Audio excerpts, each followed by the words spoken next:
BioBalance Healthcast, episode 160, Sex and the Mature Single. BioBalance Healthcast features conversations about positive aging.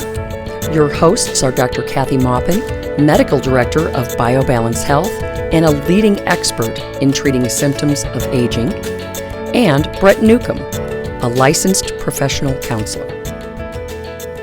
Welcome to the BioBalance Healthcast. This week, Kathy and I are going to talk about clients that we have in common, that we've shared, who have the issue of getting older and being single. And as a part of that question or problem that these people face, we want to talk about getting older in the most healthy way, being the most vibrant and energetic and healthy person that you can be. We want to talk about the part of that that has to do with libido and sex drive. And then we want to talk about those individuals who are in those categories who are single because they are widowed or divorced or alone for some other reason. And do they have this energy, and what do they do with this energy? And how, if you're in the market and you're 40, 50, 60, how do you find somebody? Where do you go in this day and age? I'll tell you a story. I was at County Library the other day doing some research for something that you wanted me to look into. And I'm standing at the computer, and this elderly gentleman, little tiny, neat, well-dressed, clean as a pin, sharp old guy, was hovering just outside the computer area. And I thought he was waiting to access the computer, so I'm trying to get through. But a couple people came and went, and he's still hovering. And finally I finished with what I was doing. I looked up, and he was staring at me, and I said, "Can I help you?" And he sidles up next to me, and he says, "Do you know anything about computers?" And he's just been watching me work on it. I said, "Well, a little bit. How can I help you?" And he pulls out this little slip of paper. And an aside, he was reeking with cologne. Really fine cologne. I mean, he'd really put the whole bottle on. But cute little guy. And he says, "I have this name and phone number of a woman I met in a bar, and I'd like to look her up and see what I can find out about her." And I said, "Well, there's a way to do that, but it'll probably cost you money." I said, "I can show you how to access it, but what they say is, well, we found her, she's in here, we can tell you about her, but it's going to cost you $20. I said, "Do you want to do that?" A background check. He said, "Well, just talk to me for a minute." He said, "I'm 84 years old, and I met this woman in a bar, and she's 50. I bet it was at 4 o'clock in the afternoon. I don't know when it was or what it was, but he said, "She's really nice, and she really, likes me." And he said, "I'm worried because I think I'm just being an old fool." And he said, "There's no fool like an old fool, and I don't know if she's just wanting a sugar daddy or if she's interested in me." And so, isn't that cute? I think that's it's so cute. sweet, It's sweet, but sad. it's heartbreaking and is. sad. And so I said, "Well, you're 84 years old. You get what you pay for. I mean, if you want this girl to be on your arm and take her to dinner and feel good about yourself, if you want more from her in a physical sense, I mean." How did he know you were a counselor? I don't know. He just knew. I don't know. I said, "But what you can't do is sell yourself a bill of goods. You can't convince yourself that she's in love with you or you're in love with her and it'll all just be wonderful. You have to be realistic. Because if she is in it for what you can provide, are you willing to provide that for what she can provide?" Which is a question we all have to ask about relationships. What are the trade-offs in the relationships? What am I looking for? What do I want? Where am I empty? And that brings us to your part of the conversation. When people get old and their tank gets empty in terms of the hormones, and in particular testosterone, and their libido goes away, and their lividity goes away, and their vivaciousness goes away, can you do something to help them get it back?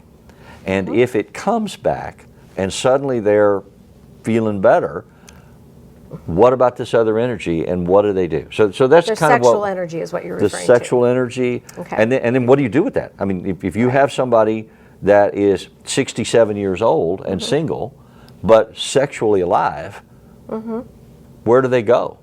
Well, there's many of my patients that come in and they're either newly single, and they're coming to me because they want to be healthier, they want to get their sex drive back, they want to be. These are women. They want to be beautiful again. Sometimes it's men. But they're newly single for whatever reason. They're usually in their 50s. It's not usually 80, but it could be.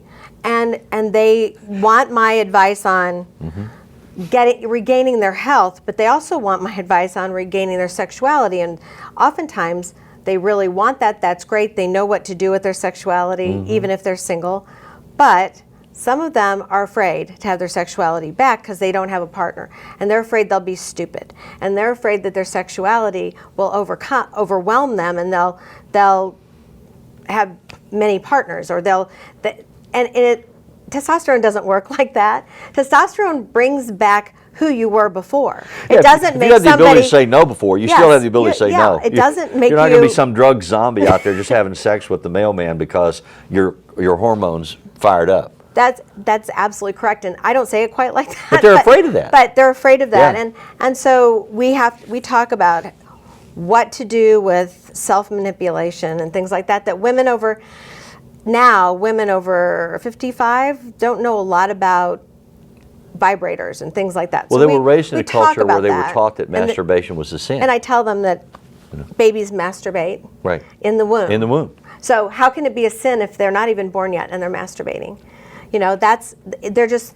They're obtaining pleasure from an area of the body that always gives pleasure, and if it's more comfortable for them to be alone with their sexuality before they have the confidence to go out and date or go to an online dating service or have a friend set them up, then that's a good way to use your sexuality in a positive way, because having sex is healthy. Having sex is good for you. It makes We're made that way. We're made that way. We were made for being sexual beings. We were just not made to live longer than 40-something. So now we have all of this time at the end of our lives. We're still supposed to be sexual beings. Well, but we weren't made to be indiscriminate sexual beings. No, I didn't mean that. And no, you didn't mean that, and neither do I. What we're talking about is the complex chain of circumstances about culture and physiology, religion, morality, sexual attraction. I mean, how do we have boundaries and define lines that we can be at peace with ourselves about? What does our society say we can or can't do or should or shouldn't do? And there's lots and lots of research out there that talks about the level of infidelity in marriages.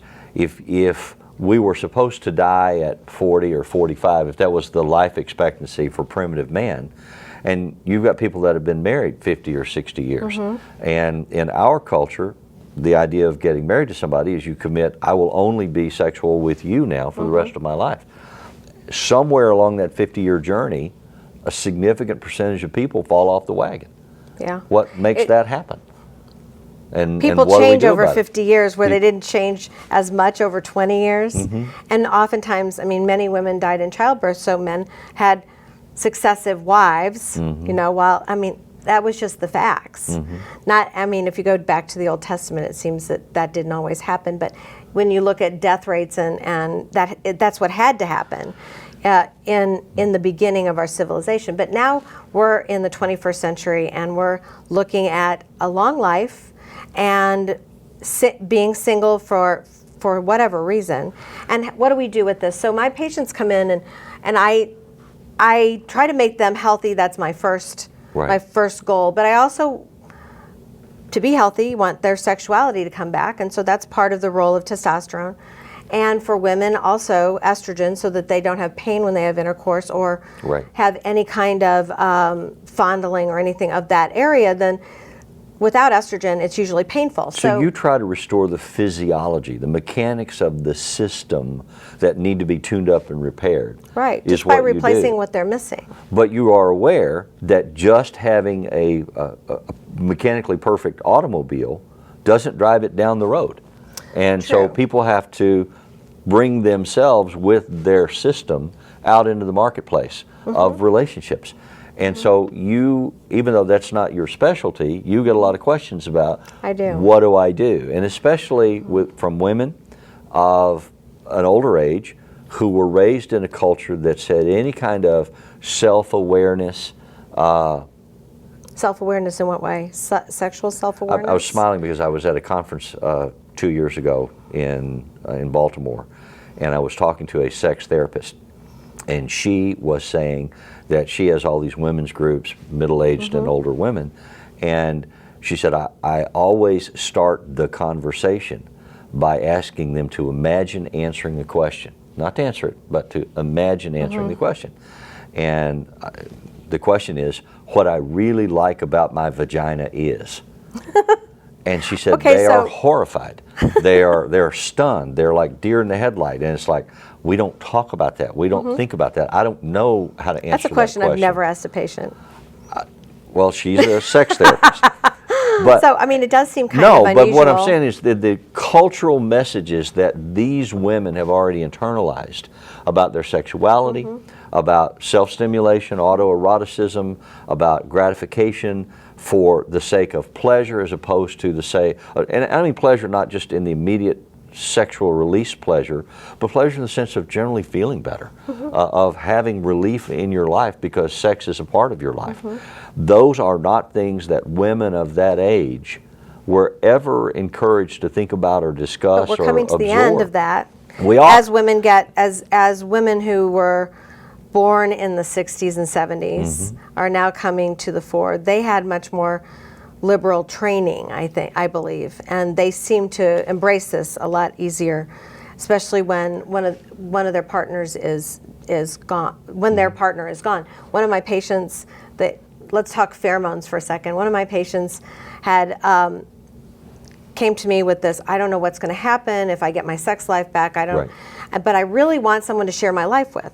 Her goal was, I want somebody who I'm compatible with, who I'm good friends with, but also who has a great sex life with me. I still want a sex life.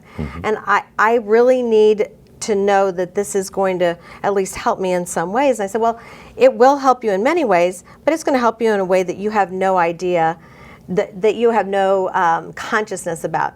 Because she was saying, I can't meet guys, I never, I'm around guys all the time, no one ever looks at me as a sexual object. I'm invisible, I go through the world and nobody notices. Right, and I remember the time when I was walking with my daughter and they started looking at people would look at my daughter and not look at me at all.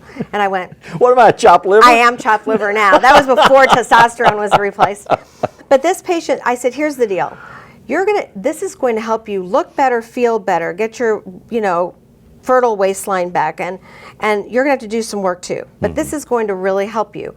Now, one of the things that you are going to notice because of the outcome, but you won't see it happening, is that you're going to start making pheromones.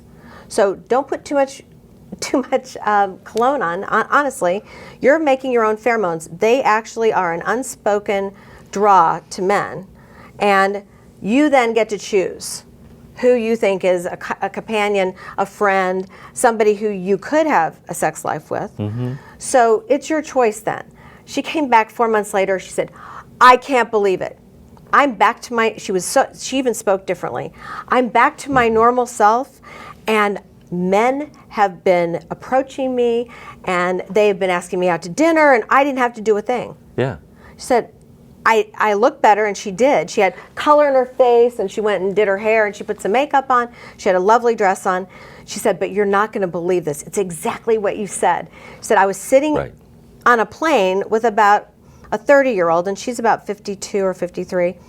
And this 30-year-old boy, which I call boy, was talking to her and flirting with her, and then finally asked her to go to dinner with him when they got to their destination. I said, I have to tell you how old I am. And he goes, I don't care. He said, I want to go to dinner with you. You're very interesting, and you just have this air about you. Well, she had pheromones about her. I mean, she said, I was embarrassed, and no, I didn't go to dinner with him, but I was flattered, and I told him how flattered I was. So she has a new lease on life because her sexuality's back. And I remember what that was like when it went away. It was like, you are invisible. Right. I mean, to the opposite sex, you're just not there. Well, and in relationships, if you're in a relationship and you're not alone, and your sexuality goes away, you're not being mean or cruel or hateful or avoidant to your partner. You just don't feel that, and you aren't thinking about that. And so they can be out there signaling, giving you the high sign and whatever, and unless they get in front of you and specifically say, hey, I need to have some attention here, you're not likely to notice or think about it. And so that creates real problems in a relationship. Yeah, it does. And that's sometimes the rift of why the first relationship went awry. Yes. And so then my patients come in and say, I don't want to do that again. I don't want to have that happen to me again. I want to be responsive, and I want to be like my old self. So after they have this back, and they have themselves back, then they have to learn where can you meet people who are likely candidates, men who actually want to have a relationship, don't just want one night stands or something. Often that's a normal male reaction. Always been. I have a client who's 54 years old and divorced, and she's been having a relationship with a 22-year-old man just for the sex. She didn't want anything from this guy except really wahoo sex, and she said, I have no interest in him, and when I get saturated, I'm going to pass him along, then I'm going to look for somebody I'm interested in. Whoa. So it's not just men who can approach that issue that way. But that's a relationship. It's a sexual relationship. Yes. I'm talking about one night stand, different people. Yeah. That's more of a male kind of trying thought. to wear this young man out and then bag him. At least that's what she tells me. I can't really go there. I mean, I don't think my patients tell me that stuff. I have one who does, and she's single, and she's going to remain single, and she has lots of guy friends, and many of them are under 30, and she's my age, 58. But before I distracted you, the point that you were making is if part of your first relationship or previous relationship ended because you lost your libido. Right. And you That's come common. in now and say, if I do these pellets and I get my libido back, how do I then go out on the market and find somebody to have a healthy and wholesome relationship with? And that's just a huge issue in our society. It is. Where do you go to meet people? Do you go on electronic websites? Do you go to eHarmony or JDate or some of the other? You'd be surprised how many people do go on eHarmony, Oh yeah, no, or I it's wouldn't. just I've lunch. talked to hundreds of people that go on those sites. And oftentimes they're just looking for Not all of whom are single. Oh, okay. I don't need to know that. Well, I mean, that's... Kathy, I'm going to tell you this. Yeah. I realize it might shock you. People lie. That's the first thing they tell you in medical school, that people won't give you the history. So when you go on these sites, people lie. And they tell you, oh, I drive a Porsche and I have millions and I'm single, and they drive a Civic and they don't have any money and they're married and have kids. So okay, well, and they have their face on there. That's scary. Some of them don't even do that. They have somebody else's picture. Oh, okay. I mean, it's so, crazy. I just am not... I'm unaware of that just because I've never gone through the process. But the question, I talked to somebody that was single the other day, and we live in the St. Louis area. And so in the St. Louis area, there are age bracket bars that people who are single go to. So the 20-somethings go to this bar, and the 30-somethings go to this bar, and the 40-somethings. And there are people that know that, and they cruise the market depending on what they're looking for. There are other people that tell me, I go to the gym, or I go to the grocery store, or I go to church. Where are you going to find single men or women in a category that you're looking for? And women in particular are going to be frustrated because a lot of the men who are 60 are not looking for 60-year-old women or even 50-year-old women. And so the women say, I got to find somebody that's 70, and that's not going to solve my problem. It's just turnabout. When we're young, we have a huge age range of people that we could be interested in. Right. So young men in general don't have that. They have usually the women their age or younger. They don't. But when we're young, we can have a relationship with anybody in our society. Right. But as we being women. We being women. Yeah. So then when we flip it as we get older, we aren't in control anymore. We aren't in command of the sexual relationship or the selection process. The selection process. That's what I really meant. And that it's just flip side. And so we have to realize it's just, we took advantage of it when we were young, and now they're taking advantage of it as they're older. And a lot of men, they got burned. They don't want to have another marriage. Right. And they don't want to conflict with their children and their children's families. So yeah, I kind of get that. There's also women out there like that. I know many women who just want to have a relationship, but they don't want to marry. They don't want to have the marriage. As you're talking, I'm thinking about a couple that I know that are both in their 70s. They're both widowed, and they both have grown children, and they both have their own houses and their own money, but they're together constantly, and they're sexually active together, but they don't envision themselves living together or marrying because of the complications of estate planning, right, and kids and grandkids, but they're of a generation where that's new thinking.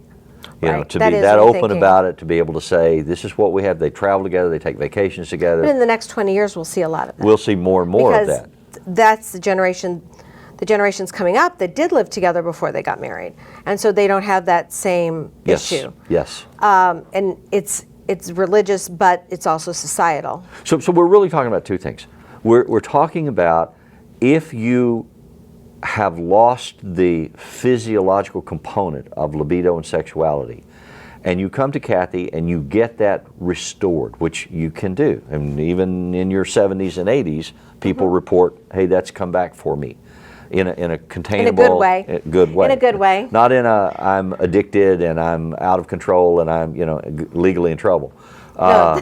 But in a good way. That's not. And then the secondary portion of this, and actually it's true whether you're single or whether you're in a relationship, is how do I relate and explore my sexuality in a way and in a relationship where it's compatible and fulfilling and okay with who I am, religiously, morally, economically, in terms of my extended family. Will my grandkids, be horrified? And how do you deal with that? And it's more relating to people who are single, because usually the grandchildren don't have to be horrified if you're married. Well, but you got stories to tell. If we take a family vacation and I have a 14-year-old that I've been saying, okay, you have to be sexually responsible, you're going through puberty, you got to make these choices, there are limits, there are rules, you can't do this, you can't do that. And we're taking grandma who's 77 and her boyfriend, and they're going to have the same room. And the 14-year-old's looking at me like, why can grandma shack up if I can't? I didn't even think about that. So there are conversations that you need to think about. I think that takes care of itself, because they don't expect anybody, like Miley Cyrus said, over 40 to have sex. Yeah, they're just sleeping there because they're sleeping. They don't think saving money on a room because they're sort of narcissistically self-absorbed. Yeah, that's true. But that's true. Some of them will ask those questions. Some of them are smart enough and aware enough to figure that out. But this is the information we've learned from our patients. Right. But from interacting with them, from them coming back and telling us how they feel, what they do, how their successes. I have a patient that got married to her next door neighbor about 6 months after you were telling me about her. she had her pellets, because he never paid attention to her and she never paid attention to him. They lived next door to each other for years. 10 years. Did not see each other as partnership potential. Right. Just as a nice neighbor lives next door. Right. And then suddenly, after her testosterone's back, they're married 6 months later. When your testosterone That's not is a gone, bad thing. when your testosterone is gone and you have no libido, it's like lights are on, nobody's home. When you get that back, lights are on in somebody's home, and people recognize that somebody's home, and they go, "Hello," and things can happen. That's right. So that's my message is that if you feel like you have nowhere to go, if you feel like you can never get this back, if you feel invisible, and if you're over 40, and it sometimes happens even earlier than 50, then getting your testosterone back, if you're lacking, is one of the ways to actually restore feel your like life. yourself. And my message is that even if that happens, there are still relationship issues and dating pattern issues and boundary issues that you're going to have to face. It's not as simple as getting a pellet. It doesn't all just get better and go away because you got the pellets. So it's a two-sided coin. You have to work both pieces, and that's why you have family therapists and clinicians like myself, or even just priests, pastors, friends that you need to be talking to about, as I become this vibrant, healthy person again, how do I play that hand? And books like Cloud wrote the book on boundaries. I mean, that's a good book to refer to. It's not necessarily sexual, it's just boundaries. Boundaries, period. Which would be a good book for almost everyone to read. So I guess at the end of the conversation, the message is life is an adventure, and you have to live it every day until you die, and go out and embrace it in the healthiest, most vigorous way that you can. Amen. Email your questions or comments to podcast@biobalancehealth.com. You can find the BioBalance Healthcast on iTunes and on YouTube. For more information about bioidentical hormone pellet therapy and other reverse aging solutions, visit biobalancehealth.com or call 314-993-0963. You can find Dr. Maupin on Twitter at Dr. Kathy Maupin and on Facebook at facebook.com/biobalancehealth. Find Brett Newcomb at brettnewcomb.com.